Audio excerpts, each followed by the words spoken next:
Welcome to the Pockets of Knowledge podcast. I'm your host, Desiree Stanley, here to share some amazing conversations. We're talking business, health, making and saving money, or starting something epic. Think of this as your go-to spot for stories that do a lot more than just kill time. They spark ideas, give you a boost, and perhaps even change the way you look at the world. I'm pulling in the experts, the thinkers, the doers, and the dreamers. We're about to dive into stories that open doors and ideas that light up your brain. Here we go. Welcome, everyone, to the Pockets of Knowledge podcast. I'm your host, Desiree Stanley. And with me today is my guest, Dr. Lenka Schulze. How are you today, Lenka? I'm wonderful. Thank you. It's a good day to be in a not so sunny Florida. Well, thank you so much for joining us. I am looking forward to this conversation. As I shared before, this is so fascinating, this topic, and I cannot wait for the listeners to hear more from you. Well, first of all, let me just say that you have a PhD. You are an author, an educator, you are an intuologist and spiritual guide. And so you're going to talk through all of this with us. And I really love to know how this journey came to be for you. So if you want to just start us off with what led you down this path, I think that'd be great. So it's like the journey, right? I like to call it her story, not a his story, but her story. My story started in Europe, in Eastern Europe, growing up in a communist regime. And as a kid, you don't know what's going on. You just go in with the flow. And one of the things that was a gift to me, looking at it today, is that I have been born without any, I call it the BS, belief system, that was ingrained in us from the different religions or just belief systems. So some people could see it as, oh, that's so sad. But if you don't know any other, you just kind of get guided by your own GPS, if that makes sense. And if you believe that we are internally good, you don't really need to listen to the third party telling you how to live your life. You're just going to just follow your heart and your soul. And going through that life and having that empty vessel, I was always very curious about the metaphysical world. Of course, I didn't know what that word meant, but because of that belief system, which was kind of like whatever goes, we were surrounded by things like fortune tellers and tarot readers and healers and things like that. And we didn't question it because there was nobody there to tell us it was wrong or right. It was just there. So, it was very kind of, I don't know, kind of like a platform for me to stand on in a beginning. But intuition is something that I believe, my BS, my belief system, that is within us since birth. So I didn't pay any attention to it. It was just part of me and you, really. And when I came to America and I realized that everybody, pretty much everybody, not everybody, but pretty much everybody have some kind of a BS belief system. They believe even the dollar bill says the God we trust. The presidents of the United States say, God bless America. You can see how confused I was. So in my upbringing, we would be thrown in a mental institution for believing in God. And here there's something that is just a norm. So because I'm very curious, I just jumped right in and just wanted to know everything about it. I just said, there's no way that these hundreds of thousands of people are crazy. There's just something I don't know. And that is just kind of the journey of being curious and be guided. And my curiosity just got me here with all the things that I want to share with other people.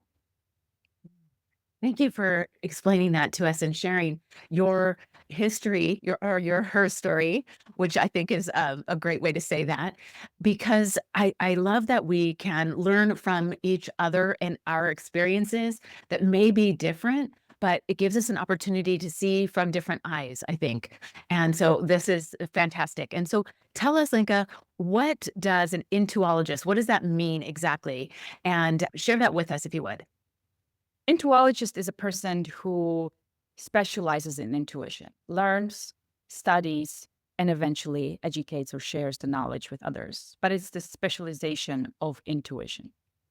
Okay, great. Thank you for that. And so how did you discover this as something that you wanted to do? I mean, it sounds like you were always curious to learn, but what guided you or like inspired you to pursue this path? The metaphysical world is very vast. And it's a very good question, because if you just kind of like took me back, and if I go back to those, in my late 20s, I didn't really think that this is what I'm going to be doing. Actually, I was fighting it. My background was more into food, nutrition, kind of like that economy of that world. So this is not what I wanted to do. This was something that I internally was struggling with. And as I was struggling with that aspect of myself that was within me, I started to feel sick. And I think that's a story of many people, because I was not listening to my intuition. So the intuition was speaking to me through my body and was taking me down and down and down. And so eventually, when I was down, I call it the spiritual slapping. I had to listen.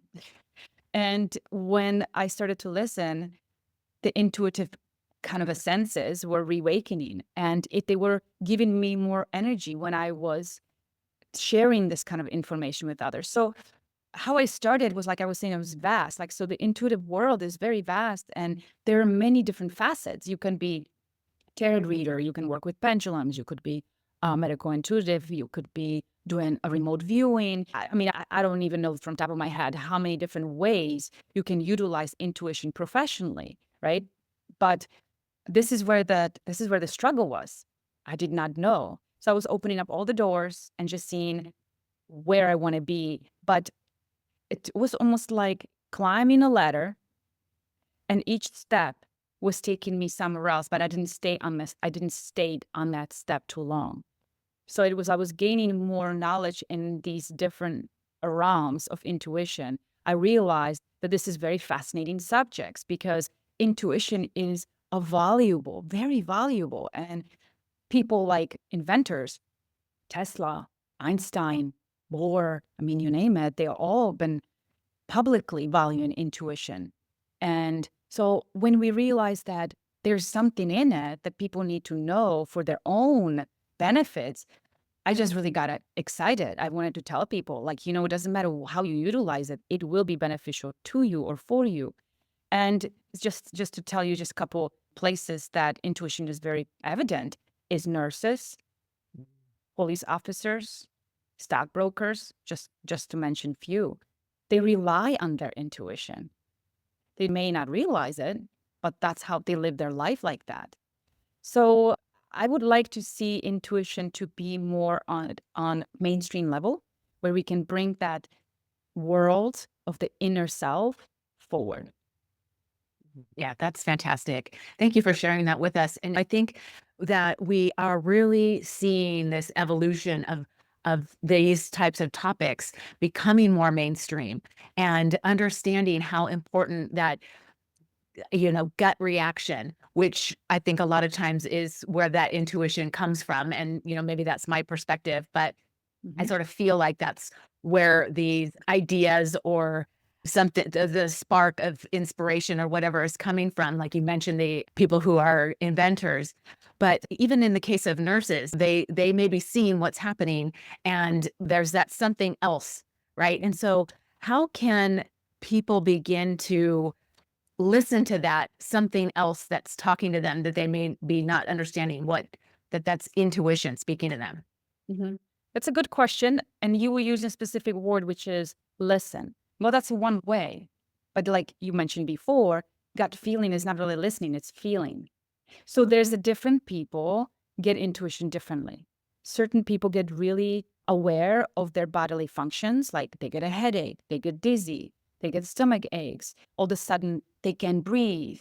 They start coughing. It's very interesting, because if you're really paying attention when you're speaking to your clients, partners, children, neighbors, and you start coughing all of a sudden out of the blue, like, why is that? Or you finish talking and then you're like, oh my God, I got a headache. Like, why? So our bodies really are not just the mind and the gut. It's like we are antenna. Every single cell of our body is like antennas walking around, picking up information. But like you were saying, how can we start paying attention? Slow down. That would be first. Slow down and get the desire, actually reawaken the desire to want to be in that communication. Because if you do not, because when you cast in that prayer, I want something, I desire something, the universe will listen. But you need to also do something after that, which is slow down. The intuition is not loud. Sometimes it is. Sometimes like a 4x4 smacks you. But usually it's kind of like gentle knocking. And if you start paying into the gentle knocking, like, or coincidences or signs, like some people see things. They see feathers, they see coins, and they relate that to the loved ones. That's a part of intuition. I also found that when people are very busy, which is the majority of us, during the daytime, and the intuition has no way of communicating with you, it will go into the dream time. When you finally have nothing to do but sleep. So the dreams will come through because that is, again, the language of intuition.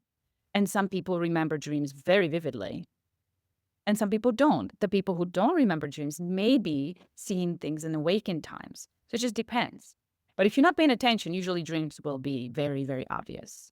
So that's just a couple ideas. But slowing down and to these energies, the subtle energies, because they, like I said, they're not that loud. They're very subtle.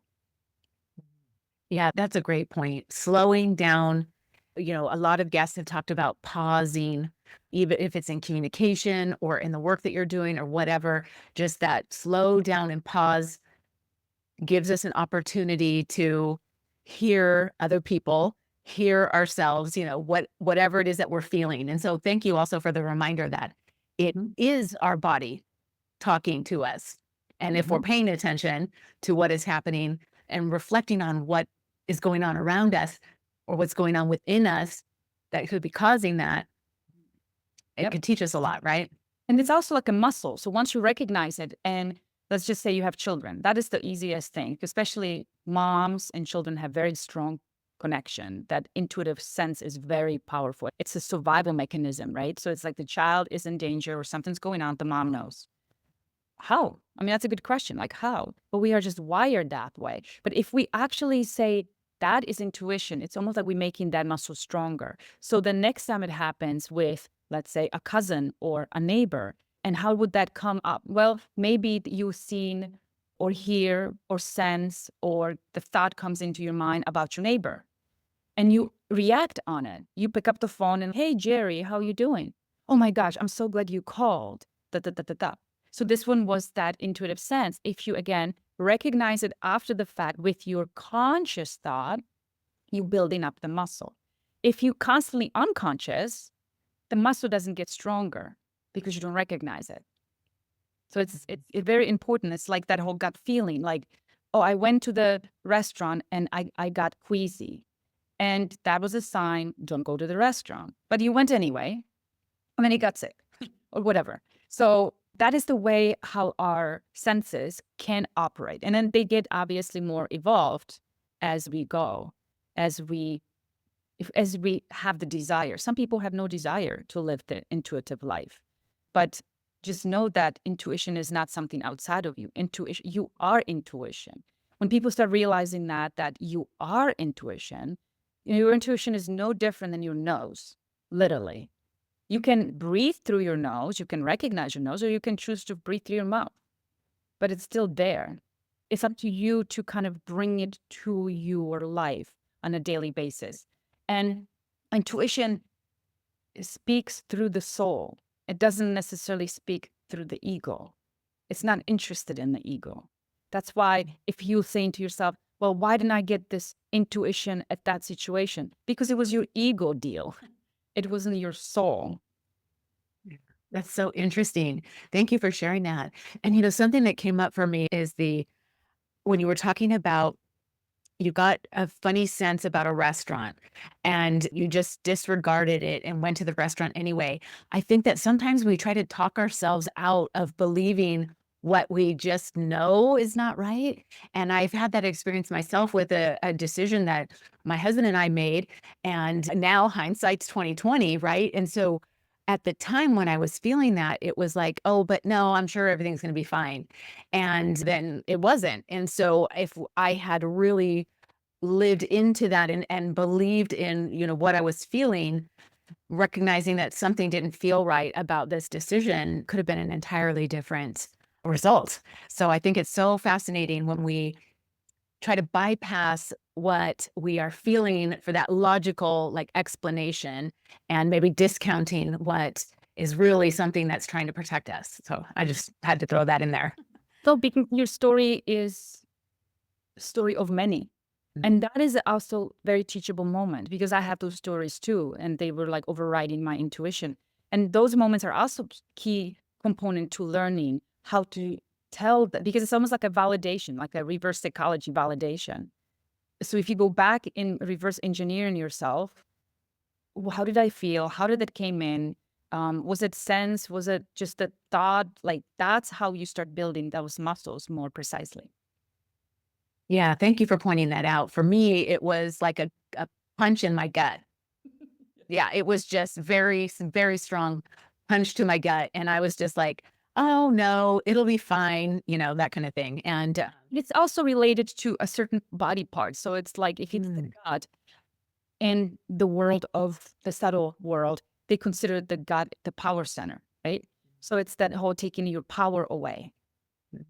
Interesting. Yeah. So if you have a strong gut, right, then you feel strong. If you have a weak gut, you don't feel as strong. So when that hits your gut, it's like something's taking your power away. Interesting. All right. And I'm reflecting on the situation that was happening and trying to see how that fits together. But anyway, so let's go ahead and talk about how we might, and I think, we've shared a little bit of this so far, but how we might use intuition in our daily lives. And making this decision was part of my daily life. And if I had chosen differently based on that reaction, it could have changed. So how can the listener begin to use intuition in their daily life? Daily life, like I was saying, it is not separate from you. So it's just a decision of inviting it to you. Daily life, intuition in a daily life. Yeah, yeah. Yeah. I'm trying to bring it from different point of view because the answer would be very similar. Is that it depends if you want your intuition in the realm of your family, if you want the intuition in your business, in your health. So where your attention, where your focus is going, is that's where you can start with. So it's like you can bring it everywhere. Of course, like I said, it's part of you. But if you want to have more tangible outcomes sooner, then just kind of hone it down. And if you say like, let's say health, because I was medical intuitive for a while now. That is very tangible because you start realizing that when something is not right, your body starts speaking. And where is it speaking? When is it speaking? Who are you talking to? What are you watching? What are you reading? What are you thinking when these sensations going on? So that would be, let's say, that aspect of it. Because let's just say you're very healthy. You eat well, you rest, you sleep well, everything's well, but all of a sudden you're still feeling drained and you are kind of still off. So where are you losing your energy? And this is where you're going to put your intuition. Okay, so where is it? Because I don't see it. I don't understand it. It's beyond my 5 physical senses. So let's just bring the one sense that can potentially figure it out. So you're becoming like a little investigator, but you need to be now very aware of where you're losing your energy. The signs will come to you. It really will be very loud if you cast that prayer of you want to do that. Again, you see, it's just you have to be in that communication relationship with that particular sense. And I want to point out the one thing that I didn't mention yet. Intuition speaks through your soul, right? Not through your personality. So in order for you to have that relationship, you need to even acknowledge the aspect of your soul. If you don't think that you have a soul, you don't know what that is, or whatever BS belief system you have, if you don't have some kind of a concrete relationship with your soul, that will be a very hard communication. See, it's almost like I mentioned in my book, very easy explanation how I see intuition could be viewed. The movie Golden Compass. And it is where every single person is born with an animal. From birth, they have animal, and it's like a dear companion, kind of like Jiminy Cricket in a Pinocchio, right? So that animal goes with them everywhere. It is never leaves them ever. But they rely on that animal for companionship, for guidance, for things that is not seen. So it's like there's a scene where that girl is running, and then the animal says, "Hey, watch out, the corner." Well, she's not even there yet, but that animal knows. So she already knows to watch out. So there's just like really good way to explain how this works, where that scene is that, "Oh, I got it. Thank you for letting me know." Like it's constant. It's a constant communication. I don't know if that helps, but if we cut off that essence, and that was actually part of the movie where they trying to take the animals from the children. So they lose their compass, they lose their sense of direction in life. And maybe it is analogy what's happening in our society today, that we are putting so much logic and we questioning our own intuition, our own sense, because we believe that the logic is true versus something that is so quiet and so loyal to us. It's a very loyal that will never leave you until the last breath you take, and then it continues in a different realm. Yeah, thank you for sharing that. I think that's a really great way to think about something that is a part of us, right? It is just the representation of an animal that is with you all the time. This is something that is with you all the time if you're communicating, and how important it is to, recognize that it is a part of your true nature. And the point that you made about how we're just focusing so much on the logic of things is, I think, true. And hopefully we are coming to a point where we're opening more to some of these other aspects. I think, as I shared before, I think it is becoming more mainstream that we are looking at these different things that are true, in Yeah, my opinion. and if we go back into those couple examples of nurses and police officers, let's just say nurses, when she makes a decision, like she's sitting on her break, and all of a sudden, Mrs. Smith, and she just gets up and just goes see Mrs. Smith and doesn't know why. And you ask her, what happened? I don't know. I just got the hunch and I didn't know. So it's not like the intuition says Mrs. Smith needs to go on a body break or whatever, right? It's not that clear. It's just that you react to something that is beyond you. You just trust it. It's kind of like you get up and you just follow it, and there's something's going to be there. And same thing with police officers. When I talk to them, and they said, yes, we follow hunches. We just say something smells funny. There's something going on here. And they keep digging and digging and digging. So it's just, that's how it is. It's not like clear cut answers. You just have to kind of open up the Pandora box to find more answers. Yeah, that's a great way to think about it too, is something smells funny. You can't explain what doesn't seem right, but something doesn't seem right. And so then you've got to sort of look into it, and then you discover what it was that you thought was strange about the situation. So I think that's true. And I can recognize that in experiences I've had as well. So can you talk about how intuition can help guide us toward what it is that our purpose is for being here? I like to use this analogy of, we are born, right? And the soul is very prominent. The personality comes in as we grow. And so the soul is very, very sure of itself. Like, I'm here, I'm not going anywhere. So I'm going to take the back seat for a little while you're doing your thing on your personality. And so it does that. And so you are, child, and you're a teenager, and you become adult, and then you kind of forget about the soul because you're so busy building up your personality. And when it comes to this point of, you kind of set, you have your family, you're pretty much comfortable, and now the soul comes up. And it's like the midlife crisis comes up. Hey, you remember me? It was your time, your spotlight was on, and you had all this glory. It's my time. Well, what do you mean it's your time? Well, I told you it will be my time. So now it's my time. So it's like these two energies meet. It's the personality and it's the soul. And so the personality, if it's very powerful and if it's very egoistic and it's very sure of itself, it's going to have a hard time with the soul. But trust me, the soul essence, the soul power, the energy of the soul is much more powerful than the personality. It will bring you down.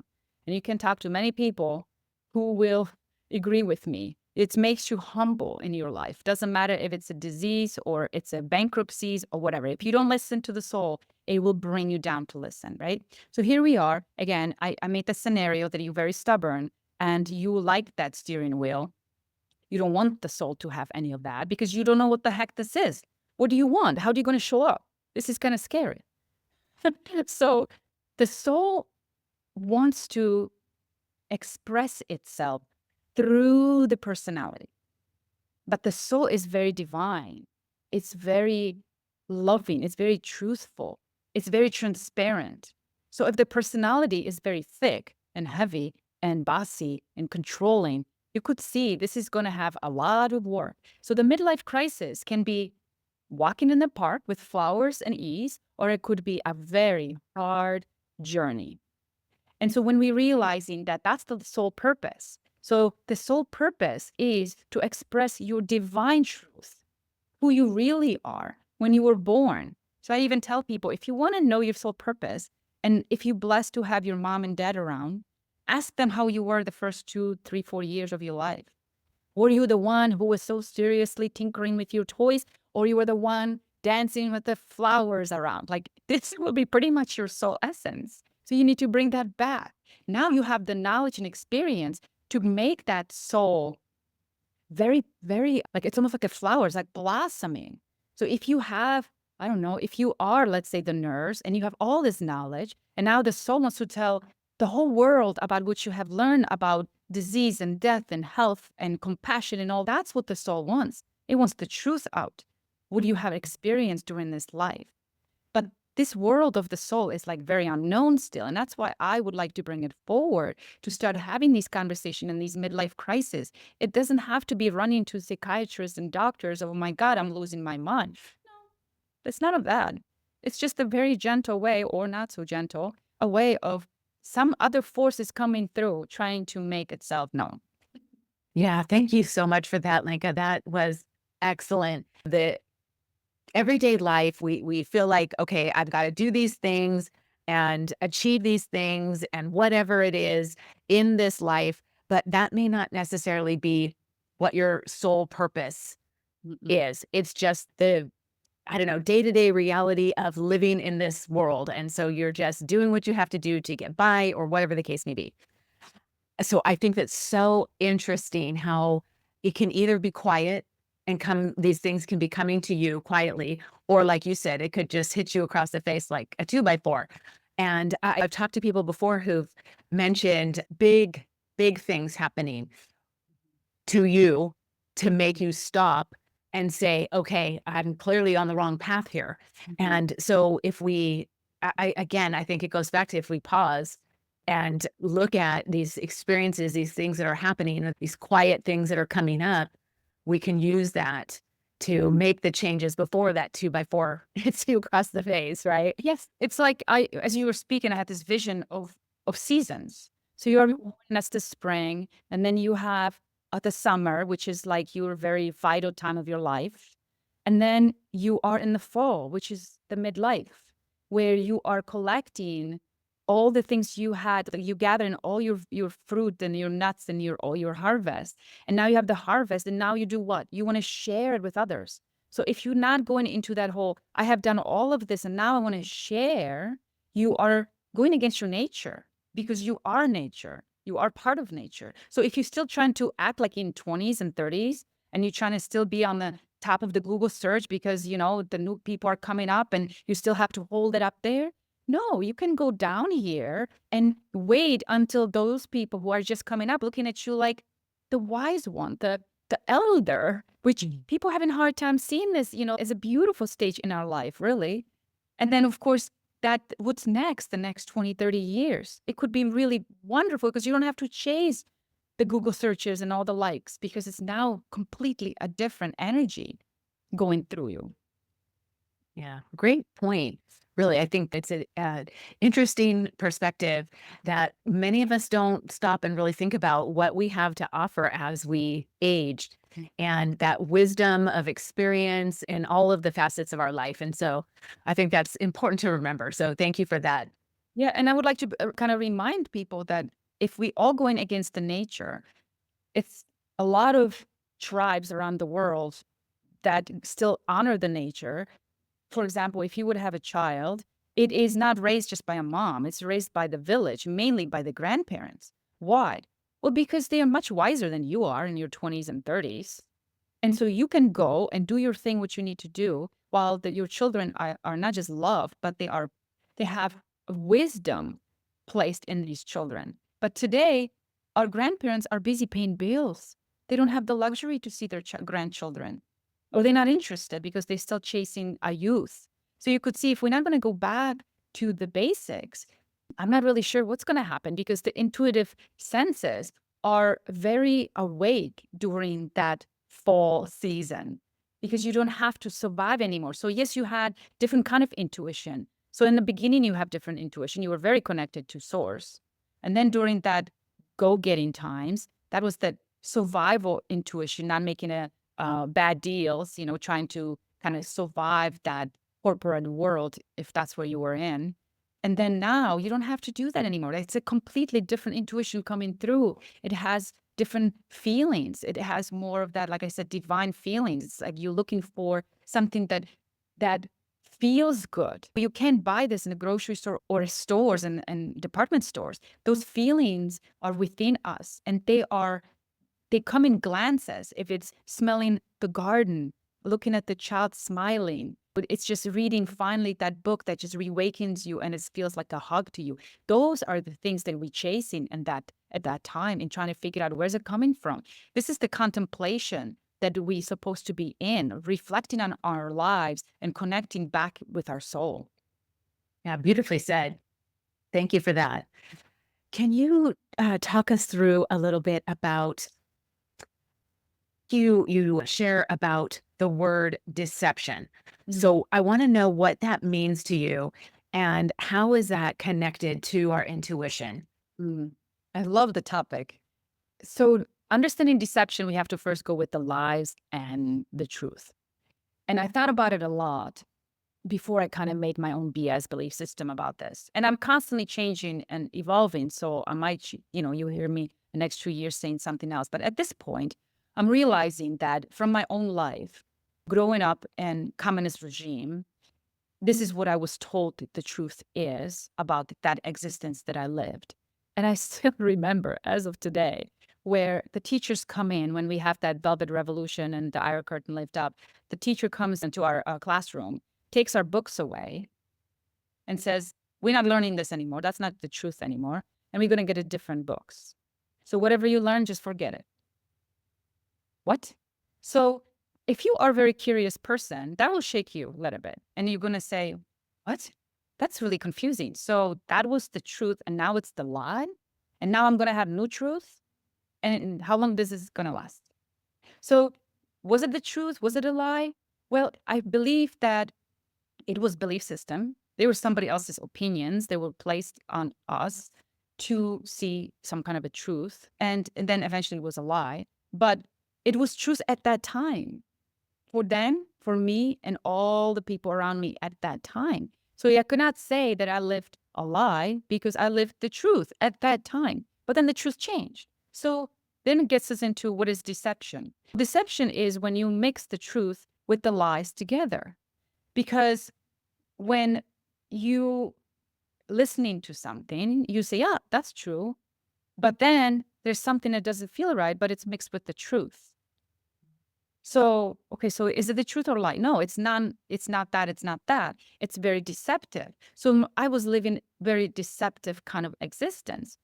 And then you would ask, what is the truth? I'm still chasing that one. But the closest thing I can find is a beautiful saying from Pirkei Avot. He said, the ultimate truth is wordless. It's the silence within the silence.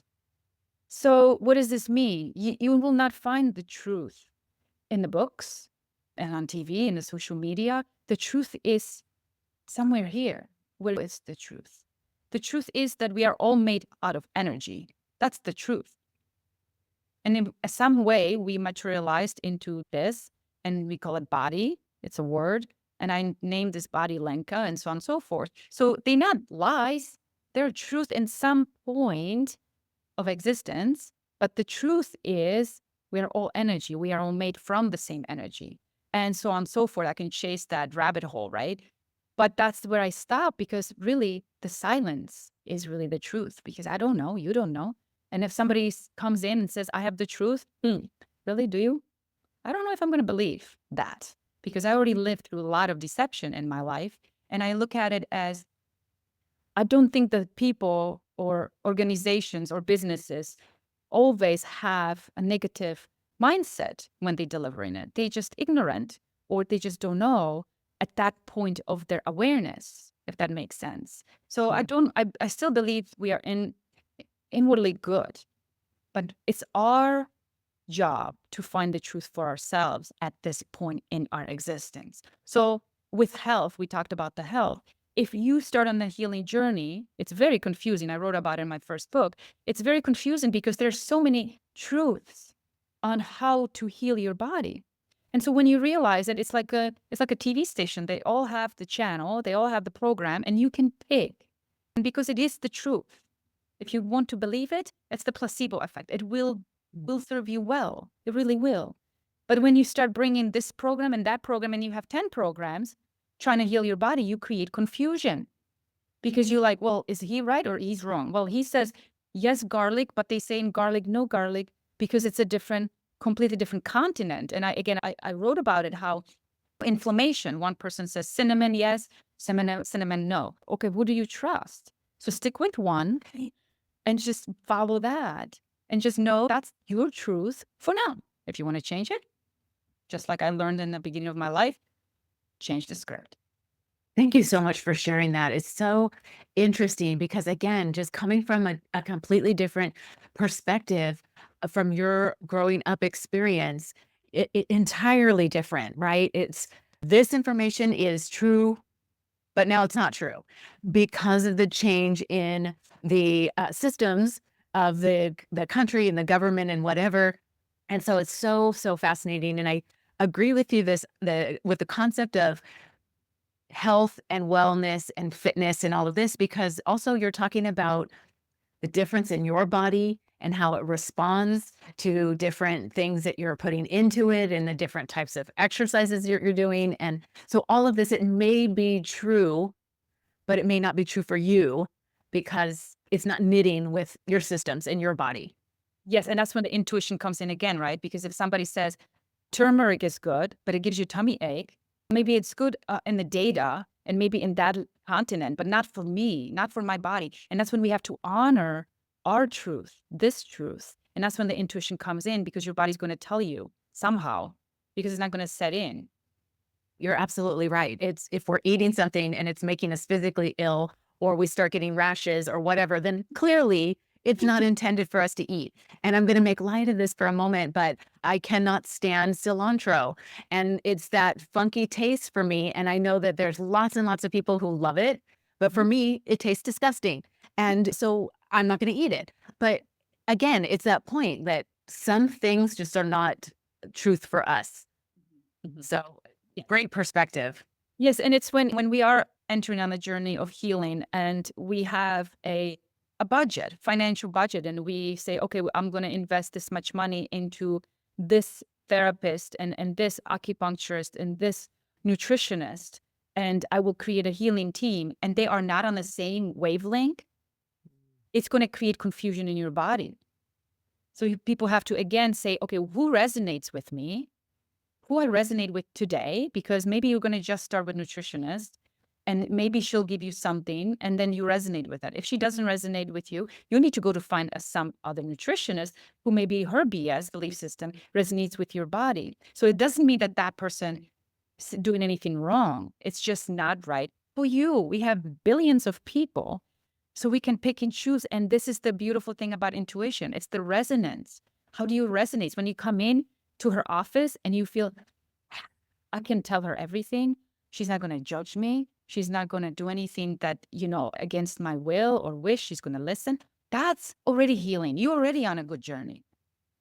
You already got halfway through it just by listening to your intuition, because there's a book written called The Radical Remission by Dr. Kelly Turner. And when she had interviewed, she was writing her PhD, and her whole thing was about cancer patients. And she wanted to know, what is it that certain patients were able to go into the radical remission, like they healed themselves, and certain people didn't.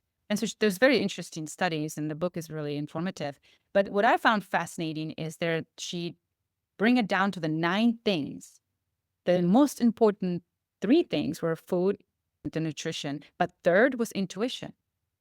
The intuition was not on the 9th or 8th and 7th. It was third, because you have to trust what you eat or who are you with or whatever. Because if you're not in alignment with yourself, with your soul, remember the driver, right? Or the soul and the personality. If the soul doesn't like this feeling, but you go in because your friend says it's the best thing and whatever, the top 10 doctors in your community, but your soul saying, not for you, and you don't trust it, it's not going to serve you well. Yeah, great points. And they're so good. Thank you, Lenka. And I think that you were talking about how there's so many people and there's a lot of different coaches that serve a lot of different topics and communities.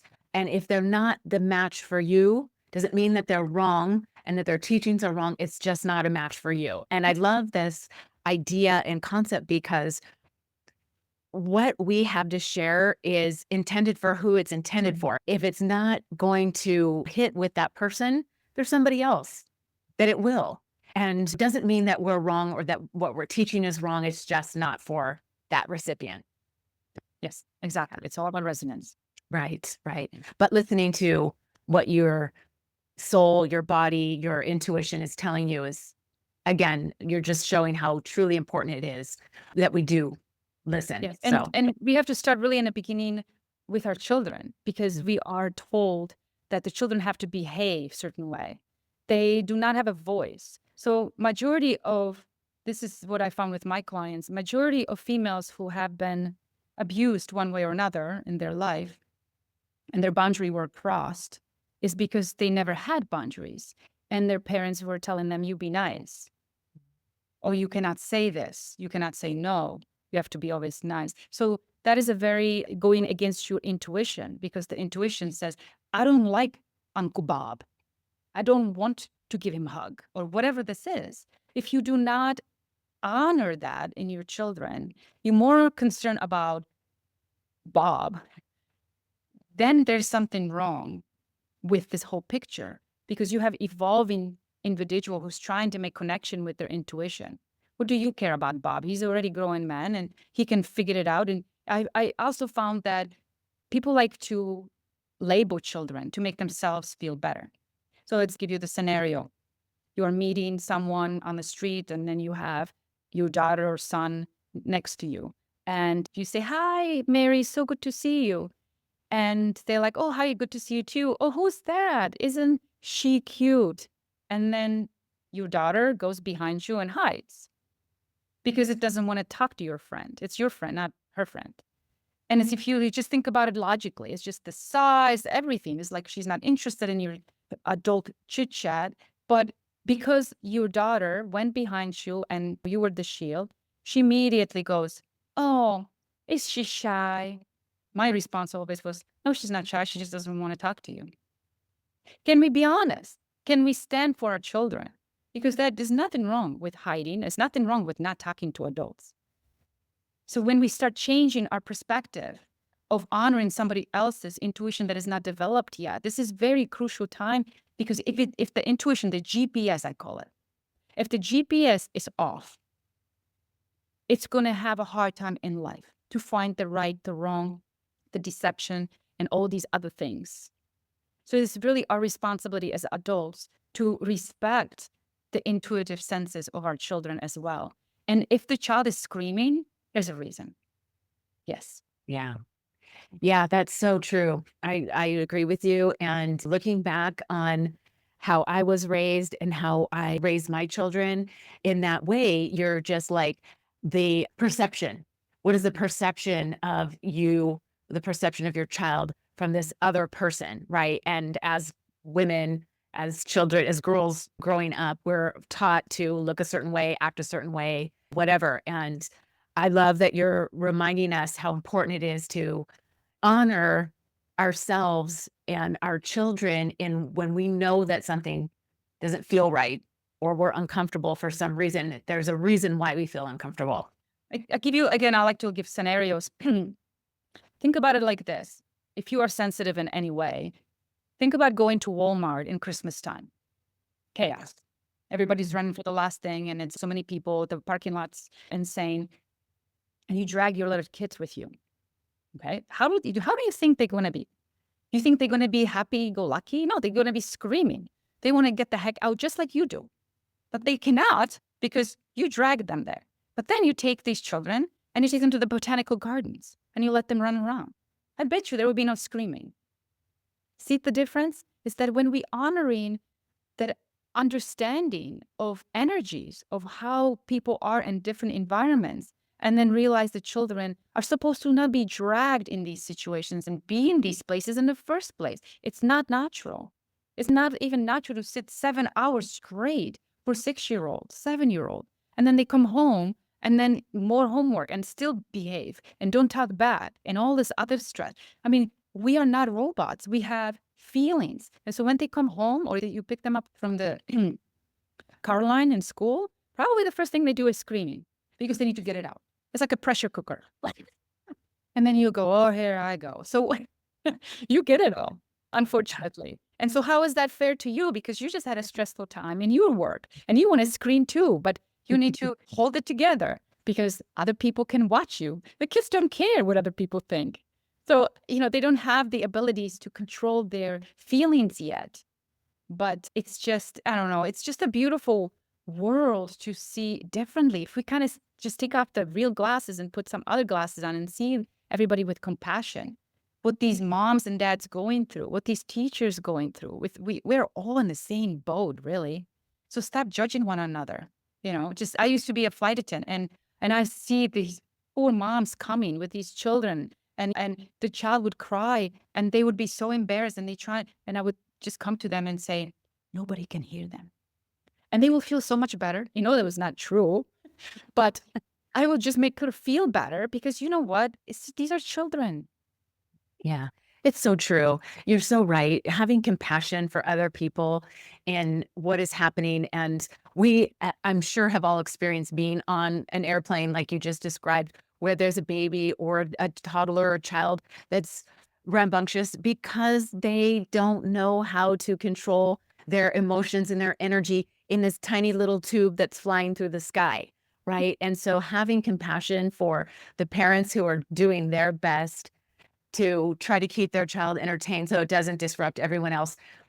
That's what we need, right? We need to have more compassion for each other in what we're going through. So thank you for that great reminder. I love it.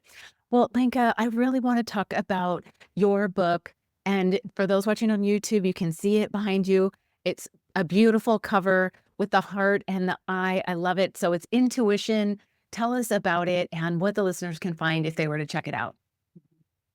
Yes, so it's pretty much self-telling. It's about intuition, and there's many books about intuition. I just wanted to share from my point of view, make it more simpler, where people can see the little bit of that, where it's coming from, the sense of ourselves, and where is it today, and how we can enhance it. How can we bring consciousness to this topic? And there are some exercises in the back to hone, or like I said, to make the muscle of the intuition stronger. So I hope the listeners will enjoy it. Thank you for sharing that. And this is actually your second book. And so you have your first book, again, would you share that? Yes. So the first book that I wrote was A Journey of You. And it was my kind of a beginning. It's my journey, sharing with people and exactly what I was going through as not listening to my soul, coming from Eastern Europe. All of the things are in there, but also my journey as healing journey as I become a medical intuitive, and all the things, all this juice, all this nuggets of wisdom that I had gained through this hardship that I went through. And it kind of leads into the second book. So it's really the first book that people can benefit from if they are on their healing journey, if they want to kind of start from that, okay, I don't feel good. I don't know what's going on. I have a lot of resources in there. It's very simple to understand. The metaphysical world is very intimidating. So I'm trying to make it as simple as possible. Fantastic. Sounds wonderful. And so thank you for sharing those with us. I so appreciate it. Before we close out, Lenka, is there anything else that you want to share with the person listening that you haven't said so far that you really think that they should know about intuition or our soul or whatever it is that you want to share?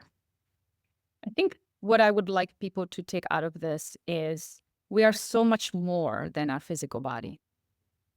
We are divine, sovereign beings. And with the movement of AI moving forward, we cannot forget about our divine selves, because all the computers, all the AI is really based on our technology, this technology. It is the multidimensional computer. It was created by God or source or universe, whatever you want to call it. And we don't have the luxury to forget that. We have to remember who we really are, and we have a soul and all these beautiful qualities we carry forward to the next generation, and don't get lost into that AI world. Thank you for sharing that. That's a really great thing to think about because, as you said, it is becoming more and more prominent in our daily life. And so not forgetting who we are, where we came from is really great to remember. So thank you for sharing that.